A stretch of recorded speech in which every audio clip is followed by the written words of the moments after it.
녹색 땅이라는 뜻의 그린란드, 북극에서 가장 가까운 섬인 이곳은 이름이 지닌 뜻과는 달리 새하얀 얼음으로 뒤덮여 있습니다. 전 국토의 80% 이상이 얼음이죠. 여름에도 기온이 영상으로 올라가지 않을 정도로 추운 곳인데 지난해 전례 없는 일이 발생했습니다. 눈의 나라에 인류 기록 역사상 처음으로 비가 온 겁니다. 이상한 일은 그린란드에서만 일어나지 않았습니다. 캐나다와 미국 지역에 이례적인 폭염이 나타났습니다. 그중 미국 캘리포니아주 데스밸리 지역의 기온은 섭씨 54.4도까지 치솟았죠. 뉴욕타임즈는 이 기온이 인류 기록 역사상 최고 기온일 거라고 추정했습니다. 중국과 유럽 일부 지역에서는 몇 달 동안 내렸어야 할 양의 비가 몇 시간 사이에 내렸고 아열대 남아메리카에서는 2년 연속 가뭄이 발생했죠. 이 모든 게 2020년 일어난 일입니다. 2020년 11월 이 같은 기상이변을 보고하며 세계 기상기구의 페트리 탈라스 사무총장은 이렇게 말했습니다.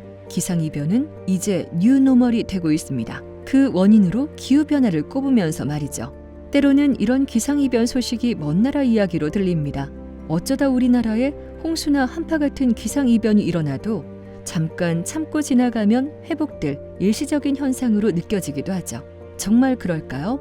기후변화의 정도가 우려스러울 만큼 진행됐을까요? 아닐까요? 지구의 기후변화가 얼마나 진행됐는지 궁금할 때 신뢰할 만한 자료가 있습니다. 바로 기후변화에 관한 정부 간 협의체, 즉 IPCC입니다.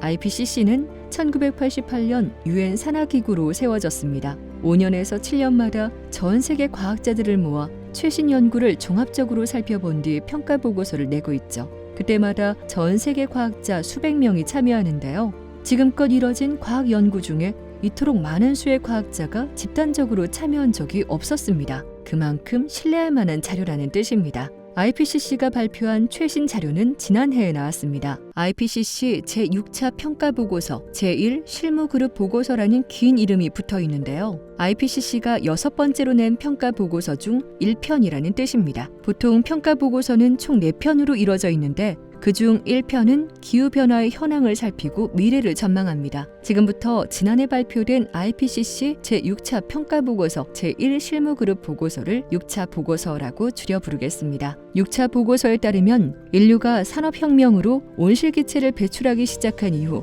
지구의 연평균 기온은 1.09도 올랐습니다. 1950년부터 2020년까지 단 70년간의 변화였죠. 그 원인은 자연이 아니라 인간에 있다는 데에도 무게가 실렸습니다. 이산화탄소 배출량이 증가할수록 지구의 연평균 기온이 비례해서 올라가는 게 그래프에 나타났죠. 지구의 연평균 기온 상승의 주된 원인이 이산화탄소 배출량에 있다는 뜻입니다.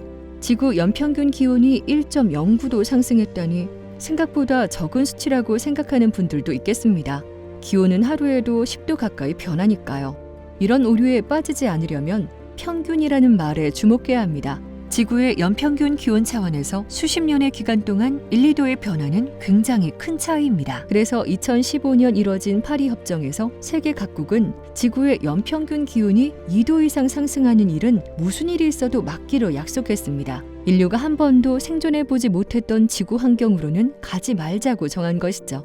나아가 상승폭을 1.5도로 제한하기 위해 노력하기로 했습니다. 산업화 이후 지금까지 지구 연평균 기온이 1.09도 올랐으니 상승폭이 1.5도가 되기까지 남은 건 고작 0.41도입니다. 그때까지 인간에게 허용된 이산화탄소 배출량을 허용 탄소 예산이라고 부르는데요. 6차 보고서에 따르면 1.5도씨 상승에 도달하기까지 인류가 배출할 수 있는 허용 탄소 예산을 이산화탄소 기준으로 계산하면 겨우 500기가톤 정도밖에 안 됩니다. 2019년 전 세계가 배출한 탄소를 이산화탄소 기준으로 환산하면 36.7기가톤을 배출했고 이 양은 계속 늘고 있습니다. 따라서 이대로라면 2030년대, 즉 10년 내에 지구 평균 기온은 1.5도씨 이상 올라갑니다. 그러면 어떤 일이 일어날까요?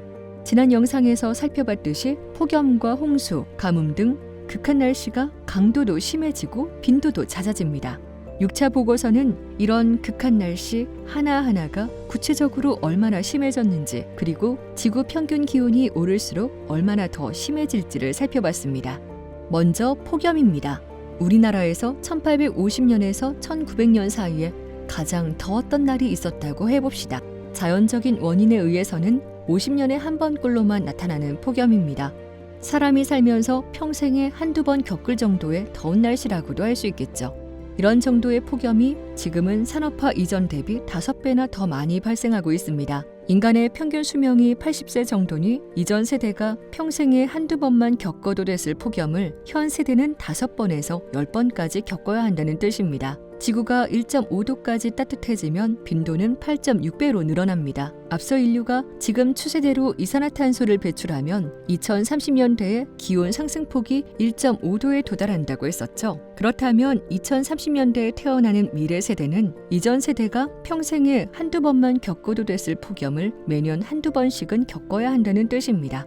폭염은 그저 더운 날씨가 아닙니다. 2018년 우리나라는 낮 최고 기온이 40도까지 오르며 100년 만에 가장 심한 폭염을 겪었습니다. 이때 경부선 철도 일부가 엿가락처럼 휘었고 전국 곳곳에서 200여 개 학교가 단축 수업을 했으며 4,000명이 넘는 오련 질환자가 발생했고 48명이 목숨을 잃었죠. 폭염이 더 자주, 더 강하게 일어나면 이런 사회적 피해와 열사병 사망자 수는 더 늘어날 겁니다. 6차 보고서는 이 같은 폭염의 강도와 빈도가 늘어나는 건 우리나라만이 아니라 전 세계에서 관찰될 거라고 분석했습니다. 반면에 집중호우와 가뭄은 강도와 빈도가 늘어나는 지역이 따로 있는데요. 우리나라가 속한 동아시아는 두 지역 모두에 포함됩니다.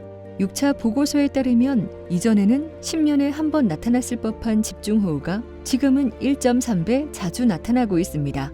지구 연평균 기온이 1.5도 높아지면 빈도는 이전보다 1.5배로 늘어날 테고요.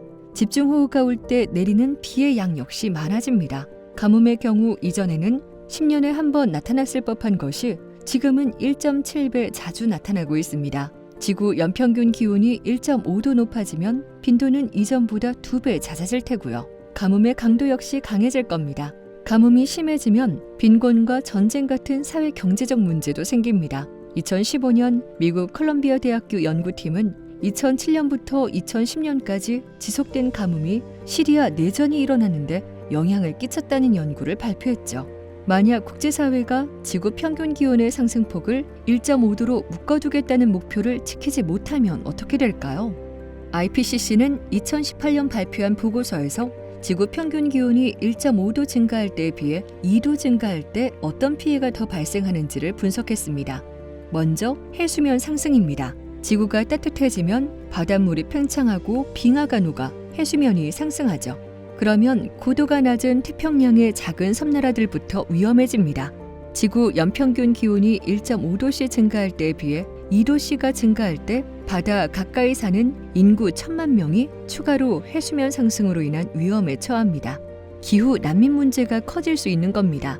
또 지구 연평균 기온 상승폭이 2도가 되면 1.5도일 때 비해 기후재해로 빈곤에 처하는 인구는 수억 명이 늘어납니다. 서식지가 반토막 나는 야생동물의 비율도 2배가 되고요. 바닷속 산호는 1%만 남기고 모두 소멸합니다. 이렇게 지구가 아프다 보면 돌이킬 수 없는 길로 가게 되는 날도 올까요? 그렇습니다. 과학자들은 돌이킬 수 없는 변화가 지구에게 일어나는 것을 걱정합니다. 바로 찜통지구에 진입하는 순간이죠. 찜통지구란 지구가 스스로 온실기체를 배출해 기후변화를 증폭시키는 상태를 말합니다. 현재 지구 시스템에는 기후변화를 줄여주는 다양한 요소가 있습니다. 바다는 이산화탄소를 흡수해 줄 뿐만 아니라 대기 중에 늘어난 에너지도 머금어줍니다.